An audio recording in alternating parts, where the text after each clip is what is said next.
Expo in the City, c'est avec vous, Fleur Baudon, comme tous les samedis. Bonjour Fleur. Voilà, il nous manquait la musique du générique, mais c'est pas grave. Expo in the City, c'est aussi votre magazine. On découvre à présent la une sans exposition irrésistible. Et on va commencer, Fleur, avec votre coup de cœur de la semaine. Peindre la banlieue, ça se passe au musée de la carte à jouer d'ici les Moulineaux. Et vous nous y avez déjà emmené, je crois. Hein. Absolument, c'est un musée extraordinaire et unique en France. Et alors là, l'exposition qu'on va découvrir, écoutez, peindre la banlieue, ça ne ferait pas forcément rêver tout de suite aujourd'hui. Il faut savoir qu'il y a un siècle et demi, eh bien, c'était synonyme de peindre le paradis. Et c'est ce qu'on va découvrir ici.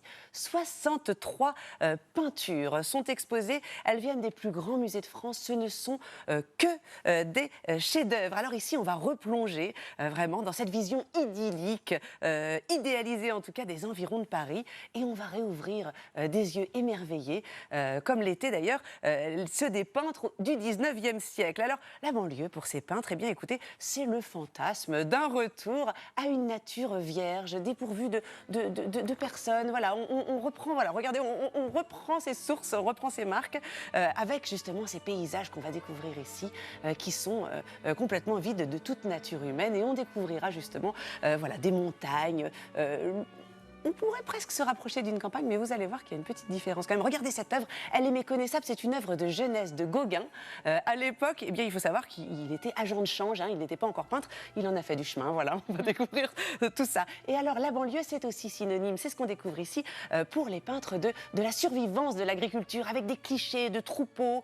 Il faut savoir d'ailleurs que la dernière ferme qui a quitté ici les Moulineaux, c'était en 1960. Hein. On a tendance à l'oublier, mais on était finalement aux portes de Paris, encore assez agricole. Et puis, sinon, je vous disais, ce serait la campagne, s'il y avait juste la nature, etc. Ce qui intéresse les artistes, eh bien, c'est justement aussi cette révolution industrielle, avec notamment l'apparition de nouveaux transports, sans lesquels, tout simplement, on ne pourrait pas se rendre en banlieue et on pourrait encore moins l'explorer. Regardez ici, c'est la construction du métro d'ici les Moulineaux. Hein, on était dans les années 1930. Et qu'est-ce qui fascine aussi les artistes? Eh bien, ce sont les usines, pas tant pour ce qu'elles représentent, mais pour leur forme. Elles s'élèvent, effectivement, dans le ciel, avec ces nuages et cette fumée qui fusionne, avec, regardez, ces lumières un petit peu, voilà, on est un peu dans un monde surnaturel.